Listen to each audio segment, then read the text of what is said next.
Hi, and welcome to our Introduction to Banking course. In this course, we're going to walk through the different types of financial services firms, starting with the categories of financial institutions, and then looking at how they're organized into different sectors.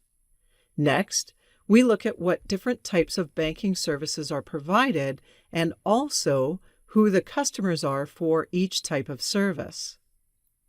We'll then walk through how a typical bank generates a return, how it makes money. And then finally, we'll differentiate the various banking career paths that are available in this industry. Now, let's get started. The major categories of financial institutions include central banks, retail banks, commercial banks, and investment banks. Central banks are those that oversee and manage all the banks in their respective country. They also set the monetary policy for the country and are usually referred to as the Bank of, and insert the country name here, like the Bank of England, the Bank of Canada, etc. In the United States, the central bank is called the Federal Reserve. Retail banks provide products and services to individual consumers. The products and services offered at retail banks include payment and deposit products like checking and savings accounts, through to credit-related products like consumer loans, personal lines of credit, mortgage loans for home buyers, and personal credit cards. We cover these different products and services in our Banking Products and Services course. Where retail banks work with individual consumers, commercial banks work directly with businesses. A commercial bank will work with small, medium, and large businesses to serve all of their financial needs. Similar to retail banks, they offer deposit and payment products and credit-related products as well. They also offer trade finance and foreign exchange for companies that do business in other countries, and they also have other cash management products and services as well, to help companies manage their liquidity needs. Once again, we cover all of these different products and services in our Banking Products and Services course. Investment banks are quite different from retail banks and commercial banks. To start, they're not deposit-taking, but rather they operate in the capital markets, and they typically help clients either buy and sell securities or provide research analysis. Their clients tend to be large corporations and institutional investors. Again, we cover all of their products and services in our Banking Products and Services course. Let's now take a look at each type of financial institution separately. There are many ways that financial institutions are organized.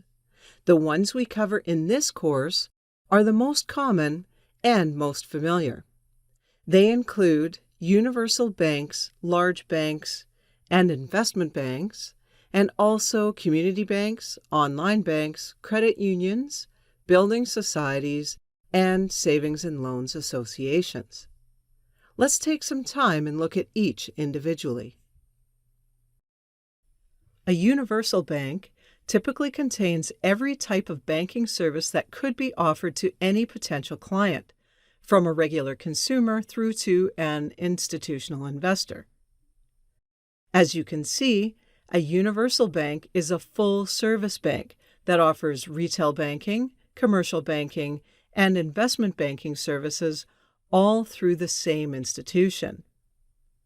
Good examples of universal banks include Citigroup, based in the US, HSBC Group, based in the UK, and Deutsche Bank, based in Europe. The largest universal bank in the world is ICBC Bank of China, with over $4 trillion in assets. A large bank, or big bank, is similar to a universal bank, but typically doesn't offer investment banking services. Instead, where those banking services are offered, it's usually through a separately incorporated entity. Large banks focus on the retail banking and commercial banking services and tend to have an international reach, with their roots and main operations remaining in their home market.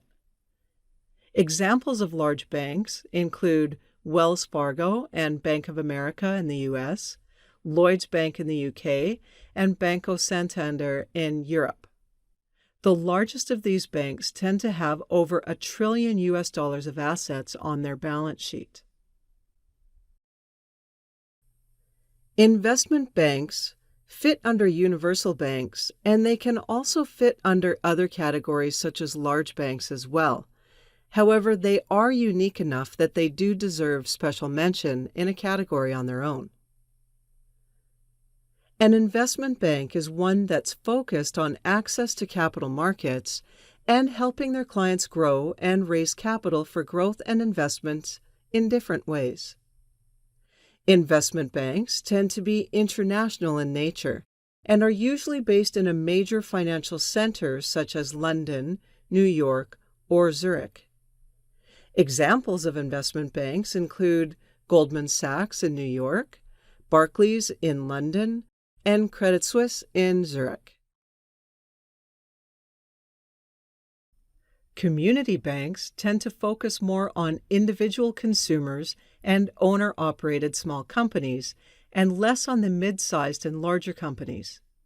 They're regional and domestic in nature, and tend to focus solely on their immediate community.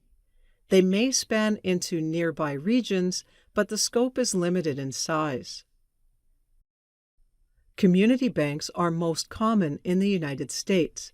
In fact, there are over 18,000 such banks in the U.S., and the largest ones have balance sheets carrying over $100 billion of assets. However, the majority have less than $250 million. These community banks tend to follow the traditional lending model, but are specific to local needs.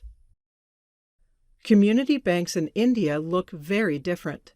These banks are typically created by members of a local community that will join together, create the bank under a type of self-help group, pool their capital resources, and then lend those resources out to their members. These groups may be backed by local governments or even by a nonprofit organization. There are community banks in other economies as well, such as in Africa and South America. In Nigeria, for example, community banks exist as the Credit Development Division, and they were started to help make credit more accessible in rural areas. The target customers of these banks have traditionally been farmers, with the goal being to help them increase productivity and establish a better market for their products to help support the local economy.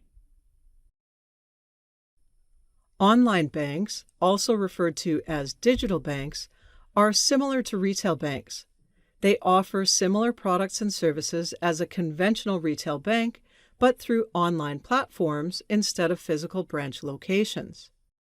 Some, but few, also offer very limited business services to small businesses, typically for business checking and savings accounts. This space is growing, and there are many new internet bank entrants into the space using app-based platforms to offer their products and services. Some of the larger internet-only banks include Digibank from India, Hello Bank, based in Europe, and Ally Bank in the United States. One of the most diversified digital banks is Mashreq Neo out of the UAE. This bank offers credit cards, debit cards, current accounts, personal loans, remittances, foreign currencies, global stock trading, gold trading, foreign currency investment capabilities, and the Neo chatbot, which is integrated with Facebook Messenger. In many ways, credit unions are similar to community banks. However, where a community bank is open to anyone being a customer, credit unions serve a specific demographic and are member-owned. Clients of credit unions aren't customers, but rather they are members who, on joining, must purchase a share of the credit union for a nominal amount. However, they must also qualify to be a member. Credit unions will have specific guidelines on who can be a member. Sometimes the potential new member need only live in a specific geography. However, some credit unions are set up to serve a specific segment of society in their community, such as teachers or members of the military. While products offered are the same as those from banks, credit unions are owned by their members and operate for their benefit. Although credit unions primarily provide retail banking products and services, they do also tend to offer small business banking products and services as well, much like community banks. And some very large credit unions will also offer commercial banking services. Building societies are financial institutions that operate much like credit unions, but are found in the United Kingdom and Australia. They're owned by members and are primarily known as offering home mortgages, although they do also offer other retail banking products and services. Currently, the largest building society is Nationwide Building Society, based in the UK. Savings and loan associations, also referred to as mutual savings banks, are very similar to building societies, except these associations are primarily found in the United States. Similar to credit unions and building societies, they are typically mutually held where customers are members with voting rights. The difference to the other types of financial institutions is that it is possible for a savings and loans association to be a joint stock company. This type of company means that there is a membership component where the shareholders split profits and liabilities, and also they can be publicly traded, where the shares can be bought and sold on an exchange with no traditional membership rights. By law, thrifts, which are savings and loan associations, can have no more than 20% of their lending in commercial loans, as they are meant to be in the retail space and primarily to provide mortgages to homeowners.